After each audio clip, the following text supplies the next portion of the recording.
আসেনি যে এত 12 জনকে গুলি করা হয়েছে। তো কামাত গ্রামের যে 12 জনকে গুলি করা হয়েছে, দাদা এখানে যে 12 জনকে গুলি করা হয়েছে তাদের মধ্যে 12 বছরের ছেলে হচ্ছে হাসান শেখ, তার মা আপনাদের সামনে। আর উনি হচ্ছেন মঈনুদ্দিন। 12/4 তারিখ যে তার বাগান মোড়ে যে মঈনুদ্দিন শেখ গুলি করেছিল তার দাদা, দুজনে আপনারা শুনুন তারা কি দেখেছে। হসপিটালে যাচ্ছিল, আমার ছেলে হসপিটালে থাকে। তো মা আমি হসপিটালে যাচ্ছিলাম, কি করে যাইতে পারতাম? শিশা গেলাম, আমাকে খুবই ভালোবাসে, শিশা গেলাম আমাকে খুবই ভালোবাসে। তো ওকে মা আমি ওকে ভালো পানি টানি গেলে এনে দিই, তো 10-5 টাকা দেয়। ওই জন্য ছেলে আমার যাচ্ছিল। ছেলে যাওয়ার মাত্র 10 মিনিট হয়নি, ছেলেকে আমার গুলি করে দিয়েছে। তার মধ্যে আমরা 10 মিনিট পর 10টার সময় হয়েছে, তো আমরা জানি না, আমরা 12টার সময় জানি। 12টার সময় জানি, অপু বলছে আমাকে তোর ছেলেকে গুলি করে তুই হসপিটালে যা। আমি হসপিটালে যা বলছি যে আমার ছেলে গুলি করে দিয়েছে, আমার বাচ্চাটা কই? আপনার ছেলে তো নেই, আপনার ছেলে তো খুব সিরিয়াস অবস্থা, আপনার ছেলেকে জমি পুড়ে চলে গেছে।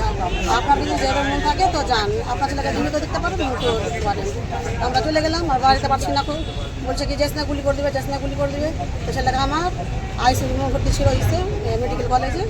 ছেলে আমার সিটা কিডনি নাইট করে, ছেলে আমার খুব জ্বালা করছে। আমার ছেলে খুব সিরিয়াস আছে, লিভারে চোটা ছিলে আছে ভিতরে।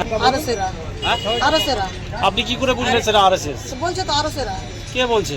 বলছে গাঁয়ের লোকই বলছে যে আরসেরা গুলি করে নৌকা পার হয়ে চলে গেছে, নৌকা পার হয়ে চলে গেছে। মুখে জাল দেওয়া ছিল, হাওয়ায় চোট। ঘটনাটা কটার দিকে ঘটেছিল? 10টার সময় হয়েছে, 9টা 9:30 10টা কি সকাল না রাত? সকাল 12 তারিখ। 12 তারিখ। এখন অবধি আপনারা কমপ্লেন জানিয়েছেন থানায়? কমপ্লেন জানিয়ে আরএসএস এখন আমার ছেলেই সে ভর্তি আছে, খুব সিরিয়াস আছে, অবস্থা খুব ভালো নাই। কেউ ছেলে কান্না করতে চলছে, খুব খারাপ আছে ছেলে। আমরা এখনো জ্বলে এখন কোথায় চিকিৎসা আছে? ছেলে খুব ভালো নাই। কি নাম আপনার ছেলে? হাসান শেখ। আপনার নাম কি? আমার নাম সামিয়া খাতুন, কোথায় বাড়ি? কাম্মা 11 নম্বর ওয়ার্ড। জন আমরা বহরমপুর এবং বিভিন্ন এলাকায় আমরা ঘুরেছি। ঘুরে আমাদের যেটা মনে হয়েছে সেটা আপনারা এতক্ষণ আমাদের অন্যান্য নেতৃবৃন্দ যারা ছিলেন তারা বলুন। আমরা আমাদের সংগঠনের পক্ষ থেকে শুধু দুটি দাবি করছি, এই তদন্ত একটা হোক এবং সেটা বিচার বিভাগীয় তদন্ত হোক, যারা এখন পর্যন্ত কর্মরত বিচারপতি তাদের মাধ্যমে। দ্বিতীয়ত, যাদের বাড়ি লুণ্ঠন হয়েছে বা যারা গুলি খেয়েছে তাদের যে ক্ষতিপূরণ, সেই ক্ষতিপূরণটা দিতে হবে। তৃতীয়ত, যারা গুলি খেয়েছে তাদের হয়ে অন্তত সরকারিভাবে উদ্যোগ নিয়ে তাদের একটা এফআইআর করা হয় এবং পরবর্তীতে প্রমাণিত যদি হয় তাতেও তাদের শাস্তি, ফৌজদারি অপরাধের সঙ্গে যুক্ত তারা এবং তারা কীভাবে বন্দুক সংগ্রহ করেছে, কোথায় থেকে এলো, এই সমস্ত বিষয়টাকে বেরিয়ে আসা দরকার। কারণ বিএসএফের কাছে ছড়া দিয়ে চালিয়ে দিবে বন্দুক, এটা তো নয়। ছড়া গুলি করেছে, এটা আমরা দেখেছি এবং যা তদন্তে পেলাম, আমরা যা পেয়েছি তার মধ্যে থেকে আমাদের এটা পরিষ্কার মনে হয়েছে যে এটা পরিকল্পিতভাবে পরের দিন যেটা গ্রুপ হয়ে একবারে এলোপাথারি গুলি ছুটতে 40-50 জন লোক, এখানে কিন্তু মাস লোক নয়, এটা সংগঠিত লোক যে কাজটা করেছে, এর একটা বিহিত হওয়া দরকার এবং এটা প্রশাসনের পক্ষ থেকে এটা করবে না। তাই আমরা চাইছি বিচার বিভাগীয় তদন্ত হোক এবং এর মূল যে বিষয়গুলো সেটা উদ্ঘাটিত হোক এবং তাদের ক্ষতিপূরণ দেওয়া হোক এবং তাদের শাস্তির জন্যে ফৌজদারি অপরাধের সঙ্গে যারা যুক্ত, যারা ওই আর্মস নিয়ে এসেছে বেআইনি অস্ত্র, সেই অস্ত্রগুলো উদ্ধার করার ব্যাপারটাও দেখা হোক। সমস্ত বিষয়টা বিচারবিভাগীয় তদন্তের মধ্যে দিয়ে বেরিয়ে আসবে। প্রশাসনের কাছ থেকে আমরা পাবো এটা মনে হয়নি, আমাদের এটা ধারণা। আপনার নাম? আমার নাম আব্দুল হামিদ সরকার। আপনি? আমি সভাপতি, মুর্শিদাবাদ জেলা কেন্দ্রীয় কমিটির সহসভাপতি। আমরা এপিডিআরের পক্ষ থেকে শামসেরগঞ্জ এবং ধুলিয়ান এলাকায় গত 12 তারিখে ঘটে যাওয়া ঘটনার তথ্যানুসন্ধানে এসেছি। আমরা এসে জাফরাবাদ, সরকারপাড়া, দাসপাড়া, বেতবোনা, হিজলতলা, তারবাগান, এই সমস্ত এলাকায়, কামাত, এই সমস্ত এলাকায় আমরা তথ্যানুসন্ধান করেছি এবং তথ্যানুসন্ধান করে আমরা যে বিষয়টা পেয়েছি সেইটা আপনাদের সামনে রাখার জন্যে আমরা এপিডিআর থেকে আজকে প্রেস কনফারেন্স ডেকেছি। আমরা কলকাতা থেকে সম্পাদক মণ্ডলী থেকে আমরা এসেছি 10 জন এবং স্থানীয় শাখা শামসেরগঞ্জ শাখার প্রায় 7 জন সদস্য, মোট প্রায় 16 থেকে 17 জনের টিম আমরা ওই এলাকাগুলোতে ঘুরি এবং তথ্যগুলো আমরা পেয়েছি। কি কি দেখলেন আপনারা? হ্যাঁ, কি কি দেখলেন আপনারা, কি পেলেন? আমরা প্রথমত পেয়েছি যে দুটো এলাকা, একটা হিন্দু প্রধান এলাকা, সেখানে মারধর হয়েছে, পোড়ানো হয়েছে, এমনকি খুনও হয়েছে বাবা এবং তার ছেলে। অন্যদিকে মুসলিম প্রধান এলাকায় সেখানেও বিএসএফের পোশাকে কিন্তু চটি পায়ে জয় শ্রীরাম স্লোগান সহ সেখানেও গুলি করেছে তারা, ছররা গুলি চালিয়েছে, ঘর পুড়িয়েছে, বিড়ির পাতা বিড়ি সেগুলো পুড়িয়েছে এবং 12 জনকে গুলি করেছে। কিন্তু মুসলিম প্রধান এলাকায় সমস্ত মানুষ একযোগে বলেছে যে এটা তার প্রতিবেশী কোনো হিন্দুদের কাজ নয়, এটা আরএসএস এর কাজ। এইটা তারা দায়িত্বহীন ভাষায় বলেছে। তারা তাদের কোনো প্রতিবেশী হিন্দুদের দিকে আঙুল তোলেনি, তারা দায়িত্বহীন ভাষায় বলেছে যে এটা আরএসএস এর পূর্ব পরিকল্পনা, তারই একটা অংশ। আমরা এপিডিআর এর 17 জনের টিম, আমরা তথ্যানুসন্ধানের পরে আমাদের যে ধারণা হয়েছে যে 12 তারিখে দুটো এলাকায়, একটা 8:30 থেকে শুরু হয়েছে, আর একদিকে বিকেল থেকে শুরু হয়েছে। দুটো ঘটনা একটা পরিকল্পনার অংশ এবং এর পেছনে অবশ্যই একটা সাংগঠনিক, আমরা মনে করছি হিন্দুত্ববাদী সংগঠনের একটা হাত রয়েছে। এই প্রশাসনে দেখতে পাচ্ছি আমরা দেখি আসলে এই পরিকল্পনাটা এমনভাবে করা হয়েছে, হিন্দু এলাকায় আক্রমণগুলো এমনভাবে করা হয়েছে যে তাদেরকে বোঝানো হয়েছে যে আসলে এটা মুসলিমরা করছে। আবার মুসলিম প্রধান এলাকায় এমনভাবে আক্রমণ করা হয়েছে তাদেরকে, তারা যাতে বুঝতে পারে যে হিন্দুদের দ্বারা সংগঠিত হয়েছে। আমাদের মনে হয়েছে এটা আরএসএস এর একটা পরিকল্পনা, একটা দাঙ্গা লাগানোর দুটো সম্প্রদায়ের মধ্যে, যারা 70-80 বছর ধরে পাশাপাশি রয়েছে। একদিনও এই রকম কোনো ঘটনা ঘটেনি। গত 12 এপ্রিল যে ঘটনা ঘটেছে, এরকম ঘটনা তারা দেখেনি। এই রকম একটা ঘটনা নতুন করে আমদানি করা হয়েছে এবং তারা মানে তাদের এই পরিকল্পনার অংশ বলে এটা আমাদের মনে হচ্ছে। দেখুন, একটা প্রথমত যে আন্দোলনটা ওয়াকফ বিরোধী, আপনারা জানেন ওয়াকফ সংশোধনী আইন বিরোধী যে আন্দোলন গোটা মুর্শিদাবাদে ফেটে পড়েছিল, জঙ্গিপুরের 8 তারিখ এবং এখানে 11 তারিখ, সে আন্দোলনটা ধ্বংস করার জন্য একটা নির্দিষ্ট পরিকল্পনা করা হয়েছে। এই পুরো ঘটনাটা 12 তারিখ থেকে যা হয়েছে, 11, 12 এবং 13, 14, 15 এখনো পর্যন্ত যা হয়ে যাচ্ছে, এই পুরোটা একটা পরিকল্পনার অংশ। এই পরিকল্পনার অংশটা কে ছিল? প্রথমত এই পরিকল্পনার অংশে ছিল হচ্ছে স্টেট, মানে আমাদের রাজ্য এবং রাষ্ট্র, তার পুলিশ, তার মিলিটারি, তার ব্যবস্থাটা। তার কারণ শ্রুতিতে আপনারা জানেন যে অবরোধ চলছিল, সেই অবরোধে পুলিশ লাঠিচার্জ করেছে, গুলি চলেছে এবং একজন গুলিতে মারা গিয়েছে, 3 জন আহত। দ্বিতীয়ত 12 তারিখ থেকে যেটা শুরু হয়, যেটা আমাদের আলতাফদা বলল, এইখানে আর একটা নির্দিষ্ট পরিকল্পনা কাজ করেছে। শুধু পুলিশ নয়, এখানে হিন্দু এবং মুসলিমকে বিভাজন করা এবং গোটা হিন্দু মুসলিম সোসাইটিটাকে একটা দাঙ্গার সাথে যুক্ত করে দেওয়ার যে চেষ্টা, এই চেষ্টাটা তৈরি করেছে। যদিও কোনো সাধারণ হিন্দু মুসলিম মানুষ এই দাঙ্গার সাথে যুক্ত ছিল বলে আমাদের মনে হয় নেই। আমাদের যেটা মনে হয়েছে পুরো পরিকল্পনা মাফিক একটা টিমকে 12 তারিখ পাঠানো হয়েছে হিন্দু এলাকায়, যেমন জাফরাবাদ, সরকারপাড়া, দাসপাড়া, বেদবোনা এই এলাকাতে, এবং তাদেরকে ক্রমাগত বলা হয়েছে যে তারা ঘর পোড়ানো হয়েছে, তারা ভয়ে পালিয়ে গেছে, মালদায় চলে গেছে, মালদায় তারা খেতে পায়নি, চলে এসছে, এবং যা যা হয়েছে যারা যারা এটা করেছে সবার শাস্তি আমরা দাবি করছি। কিন্তু সাথে সাথে এটা বলার জন্য আপনাদের সামনে বিশেষভাবে আসা যে ঠিক তারা না তারবাগান এবং কামাত এই এলাকাগুলোতে কিন্তু যে চেহারাটা পাওয়া গেল, যে 12 জনকে মারা হয়েছে তার পুরো নাম আমাদের কাছে আছে, তাদের পরিবার আমাদের সাথে আছে, আপনারা কথা বলতে পারেন, কিন্তু তাদের কথা মিডিয়াতে দেখানো হলো না। মিডিয়াতে কি দেখানো হলো?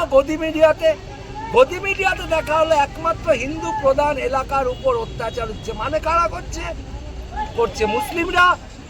আদতেই এই পুরো প্রক্রিয়াটা করা হয়েছে একটা পরিকল্পনা। ওখানকার লোকেরা অভিযোগ করছে যে বিএসএফ চটি পড়ে এসেছিল, ওখানকার লোকেরা অভিযোগ করছে। এরা তাহলে কারা? এরা নিঃসন্দেহে আরএসএস বিজেপির একটা পরিকল্পনার অংশ। তৃতীয়ত, এখানকার যারা রাজনৈতিক শাসক দলের যারা রাজনৈতিক নেতা, তারাও কিন্তু এই যে 12 জন মুসলিম ছেলে আহত হলো, তাদের কথা থানায় তুলে ধরা, মিডিয়ার সামনে তুলে ধরা, মেন স্ট্রিম মিডিয়ার সামনে তুলে ধরা, এটাও তারা করছে না। এবং পুলিশ এখনো পর্যন্ত তাদের কাছে কোনো খবর নাই, তাদের না কোনো এফআইআর হয়েছে, সুমোটো করে কোনো এফআইআর হয়েছে বা কিছু হয়েছে। এই যে পুরো একটা প্ল্যানিং, যার প্রধান কারণ হচ্ছে যে ওয়াকফ সংশোধনী আইন বিরোধী যে আন্দোলন হয়েছিল, সে আন্দোলনটাকে ধ্বংস করা। এইটাই আমাদের এই পুরো ঘটনা থেকে আমরা এইটুকুই পেয়েছি যে 12 তারিখের যে অশান্তি, এটা হিন্দু মুসলিমের অশান্তি নয়, এটা হচ্ছে একটা নির্দিষ্ট পরিকল্পনার অংশ, মুর্শিদাবাদকে টার্গেট করা। দ্বিতীয়ত, এরা দাবি তুলছে আমরা বিএসএফ চাই, বিশেষত জাফরাবাদের এবং সরকারপাড়া, দাসপাড়ার লোকেরা। এই যে বিএসএফ চাই ডিমান্ডটা, শামসেরগঞ্জের মানুষ, মুর্শিদাবাদের মানুষ খুব ভালো করে জানে সীমান্তবর্তী এলাকায় বিএসএফ এর দ্বারা কিভাবে কৃষকরা অত্যাচারিত হয়। অথচ তারা শামসেরগঞ্জের লোক, যেটা সীমান্তবর্তী এলাকা, কিছুদিন আগে ভাঙন হয়েছে, ভাঙনের এলাকায় সীমান্তবর্তী এলাকার মানুষ, তারা চাইছে বিএসএফ এর ডিমান্ড। এটা কি করে হয়? নির্দিষ্টভাবে এটাও এই পরিকল্পনার অংশ। যেভাবে গোটা মুর্শিদাবাদকে কেন্দ্রীয় বাহিনী দিয়ে ঘেরার পরিকল্পনা হয়েছে, যেভাবে হাইকোর্ট এই সঙ্গে সঙ্গে রায় দিল বিএসএফ এখানে নিয়ে আসার, পুরোটা একটা প্ল্যানিং, এবং প্ল্যানিংটা রাষ্ট্রের সাথে জড়িয়ে যারা যারা আছে তারাই এই পরিকল্পনা করে মুর্শিদাবাদের লোককে, এই হিন্দু মুসলিমের তাদের লড়াইকে, তাদের সংগ্রামকে নষ্ট করে দিয়ে হিন্দু মুসলিমের সমস্যার মধ্যে জড়াতে। আপনি বলতে চাইছেন হাইকোর্টে কি বিক্রি হয়ে গেছে? হাইকোর্ট বিক্রি হয়ে গেছে একথা আমি বলবো না, কিন্তু কয়েকটা রায়ের কথা আমাদের মাথায় রাখতে হবে। একটা হচ্ছে 26,000 ছেলের চাকরি চলে যাওয়া এক রায়ের খোঁচায়। দ্বিতীয়, মনে রাখতে হবে ওবিসি সংরক্ষণের অধিকার চলে যাওয়া এক রায়ের খোঁচায়। 2010 আর 12 যে ওবিসি সংরক্ষণের অধিকার দেওয়া হয়েছিল, এক রায়ের খোঁচায় চলে যাওয়া। সেই হাইকোর্টই রায় দিচ্ছে ঠিক পরের দিন শুভেন্দু অধিকারী দাবি করার পরপরই যে এখানে বিএসএফ মোতানো। কেন? ওয়াই? এখানকার পুলিশ কি করতে আছে? তাহলে পুলিশকে এখানে নিষ্ক্রিয়, তাহলে তো বলতে হবে যে পুলিশ এখানে নিষ্ক্রিয়, তার জন্য বিএসএফকে এখানে মোতায়েন করা হোক। এটুকু বলা হচ্ছে না, অথচ বিএসএফকে বলা হচ্ছে। শুভেন্দু অধিকারী বলছে কেন্দ্রীয় বানিয়ে আনা হোক, শুভেন্দু অধিকারী বলছে এনআইএ হোক, শুভেন্দু অধিকারীরা বলছে এই মুহূর্তে এমার্জেন্সি জারি করা হোক, রাষ্ট্রপতি শাসন জারি করা হোক। বাংলার মানুষ 70 দশকে জানে, 75-এ জানে রাষ্ট্রপতি শাসন কি জিনিস, হিন্দু মুসলিম নির্বিশেষে জানে। অতএব কোনো হিন্দু মুসলিম সাধারণ মানুষ রাষ্ট্রপতি শাসন, কেন্দ্রীয় বাহিনী এবং বিএসএফ এর ক্যাম্পের পক্ষে ওকালতি করতে পারে না। এটা করা হচ্ছে নির্দিষ্টভাবে একটা পরিকল্পনা মাফিক, মুর্শিদাবাদকে টার্গেট করে। ধন্যবাদ। শামসেরগঞ্জে আমাদের বক্তব্য অনেকটা এসে গেছে। দুটো তিনটা বিষয় বলা যে কেন আমরা এটাকে পরিস্থিতি দাঙ্গা পরিস্থিতি তৈরি করার কথা বলছি। তার কারণ হচ্ছে দুটো দিকে দেখা গেছে 1 ঘন্টার ইন্টারভ্যালে বা সকালে বিকালের ইন্টারভ্যালে হিন্দু প্রধান এবং মুসলিম প্রধান গ্রামে এই মেয়েদেরকে সরাসরি দুই নম্বর কথা হচ্ছে হিজলতলায় আমরা দেখলাম 6 জনকে গুলি করা হয়েছে এবং তার মধ্যে একজন 12 বছরের ছেলে আছে। 12 বছরের ছেলেটির মা আমাদের সাথে এসেছে, আপনারা তার কথা তার মুখ থেকে যে হসপিটালে পান সিগারেট এগুলো দিয়ে থাকে, কিছু পয়সা পায়। এবার সেইখানে সে সেদিন সেই কাজটা করতে যাচ্ছে, তখন তাকে যেভাবে গুলি করা হয়েছে, কিভাবে পায়ে চটি, ওপরে বিএসএফের পোশাক, তাকে গুলি করা হয়েছে, দুটো গুলি করা হয়েছে এবং সে এখনো চিকিৎসাধীন আছে। রাজ্য সরকার বলছে যে বাইরে থেকে লোক এসে করে গেছে।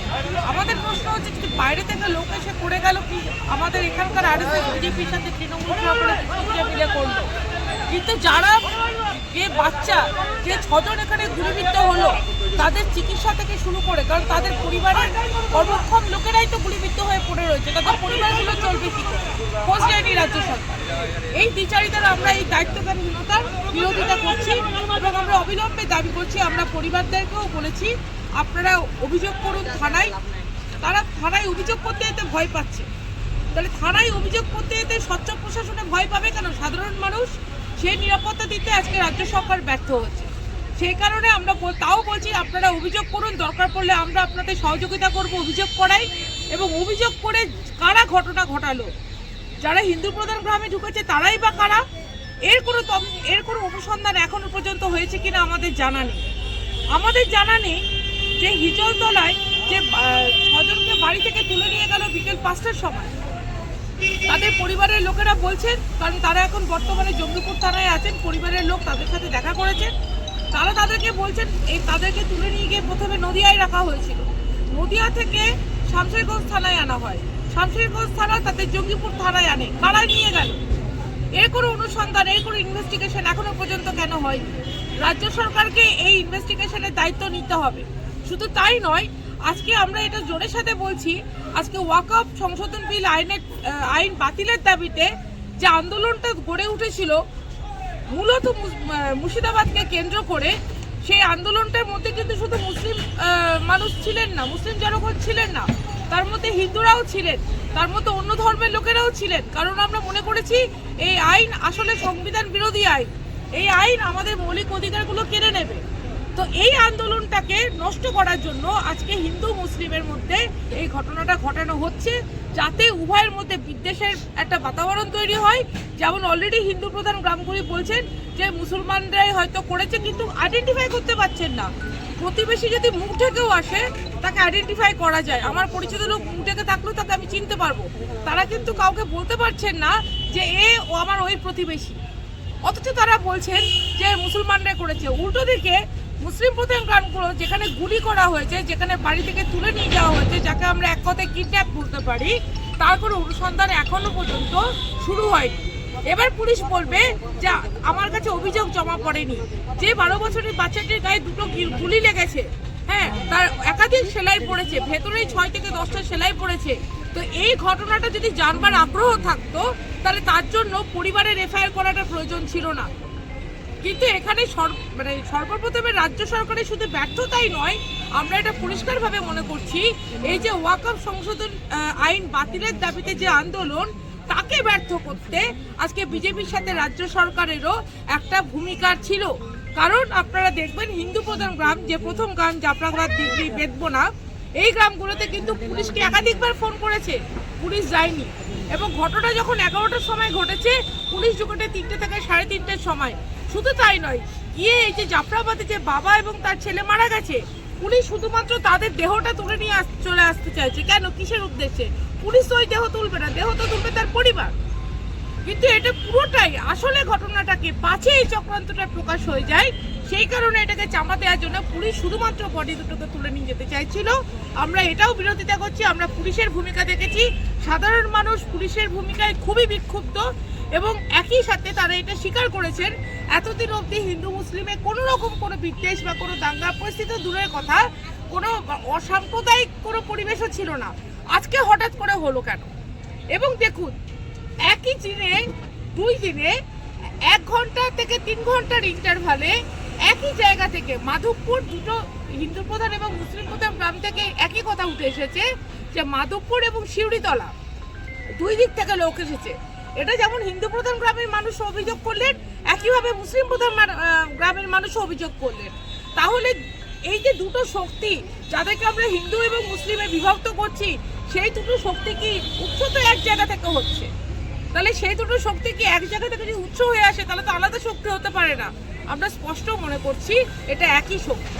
যারা ঘটনাটা ঘটিয়েছে একটা শক্তি 2 ভাগে ভাগ হয়ে ঘটনাটা ঘটিয়েছে, যাতেই পুরো ওয়াকফ সংশোধনী আইনের বিরুদ্ধে গড়ে ওঠা আন্দোলনকে ভ্যান্ডালিজম তকমা দিয়ে নষ্ট করা যায়। আপনার নাম? তুলি নাগ সরকার। আপনি? আলতাফ আহমেদ, আপনি এপিডি এর সম্পাদক।